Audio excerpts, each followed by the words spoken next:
Ini saya dan kelompok saya akan mempresentasikan materi tentang banjir serta studiusnya. Baik, yang pertama masuk pada pengertian. Banjir adalah salah satu bencana alam yang menjadikan kondisi daratan tergenang oleh aliran air dalam volume yang berlebihan atau KBBI. Pengertian banjir adalah berair banyak dan deras, mengalir deras, serta peristiwa terbenamnya daratan karena volume air meningkat. Bencana banjir tidak hanya terjadi di perkotaan. Daerah pedesaan yang memiliki wilayah resapan air yang luas pun dapat mengalaminya. Tentunya, banjir di perkotaan dan pedesaan disebabkan oleh faktor-faktor yang berbeda dan menimbulkan dampak kerugian yang berbeda pula. Di kota-kota besar seperti Jakarta, Semarang, Surabaya, dan Bandung, peristiwa banjir seakan sudah menjadi agenda tahunan yang datang ketika.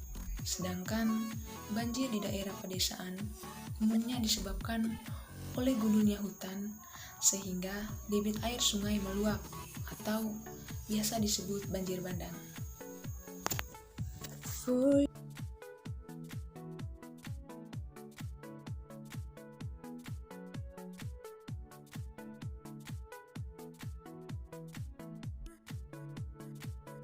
Jenis banjir.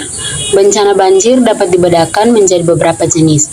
Pembagian ini tidak hanya berasal dari meluapnya air saja, melainkan terdapat beberapa penyebab lainnya.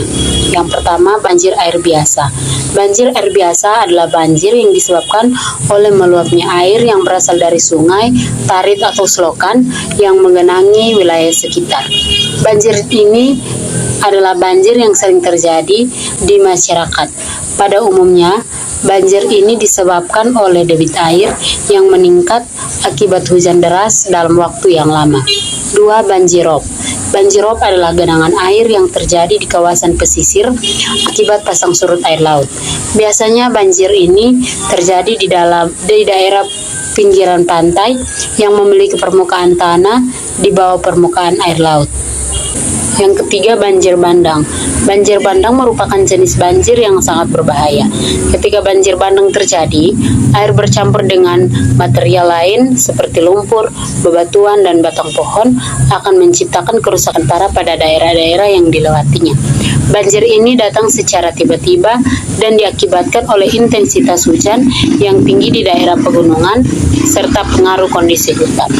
Berikut penyebab banjir, baik di wilayah padat penduduk dan pedesaan.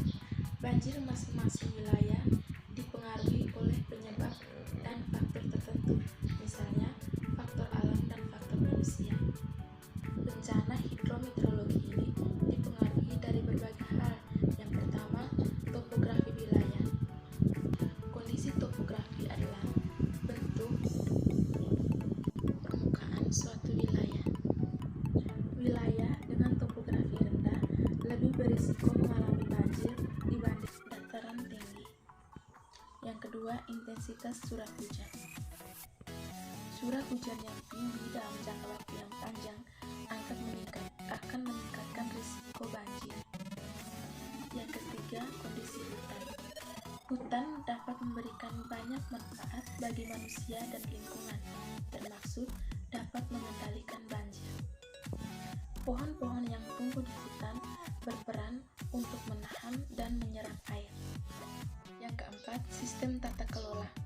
Pengelolaan daerah aliran sungai dan tata letak kota yang keliru dapat menyebabkan bencana banjir. Maka dari itu, pemerintah harus secara tegas mengatur dan menindaklanjutkan segala sesuatu untuk menghindari terjadinya banjir. Yang kelima, aliran sungai. Kelancaran aliran air pada sungai atau selokan juga menjadi salah satu penyebab terjadinya banjir atau tidak.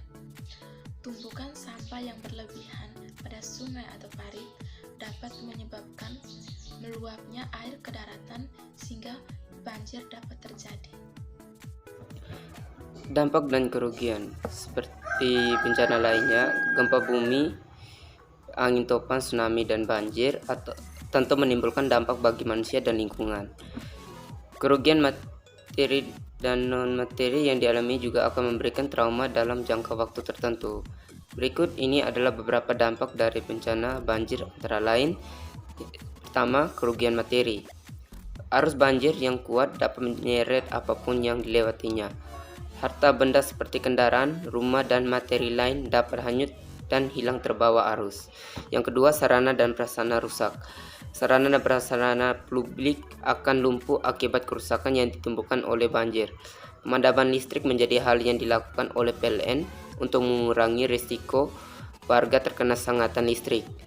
Sektor-sektor pelayanan publik juga akan lumpuh dalam mengakibatkan tidak bergeraknya ekonomi sehari-hari. Yang ketiga, mengganggu aktivitas manusia. Genangan air akan mengganggu kegiatan manusia sehari-hari, mobilitas masyarakat akan terganggu, perekonomian akan lumpuh, dan kegiatan belajar mengajar tidak dapat dilakukan. Cara mengatasi banjir. Manusia adalah agen yang bertugas untuk mengatasi dan mengendalikan debit air agar banjir tidak terjadi. Upaya ini harus didukung oleh berbagai pihak agar berhasil dan memberi dalam mengatasi terjadinya banjir. Yang pertama, hilangkan kebiasaan membuang sampah sembarangan ke aliran air seperti danau, sungai, selokan, dan sebagainya. Tujuannya agar aliran air tidak terhambat dan dapat berjalan lancar. Yang kedua, melakukan pengerukan pada daerah aliran air apabila terjadi sedimasi. Pengerukan ini bertujuan agar volume tampung danau, sungai, dan selokan dapat maksimal dan sebagai kegiatan pembersih sampah. Yang ketiga, membuat sistem pemantauan dan peringatan banjir pada daerah-daerah yang dianggap rawan banjir. Yang keempat, melakukan reboisasi atau penghijauan pada daerah aliran sungai. Tujuannya untuk memaksimalkan area serapan tanah dan mencegah timbulnya erosi yang menyebabkan pendangkalan. Yang kelima, membuat biopori dan sumur resapan sebagai upaya untuk membuat air lebih cepat terserap ke dalam tanah dan tidak tergenang di permukaan. Yang keenam, penertiban permukiman di wilayah bantaran sungai harus dilakukan karena dapat menyebabkan pendangkalan dan mengurangi daya tampung sungai.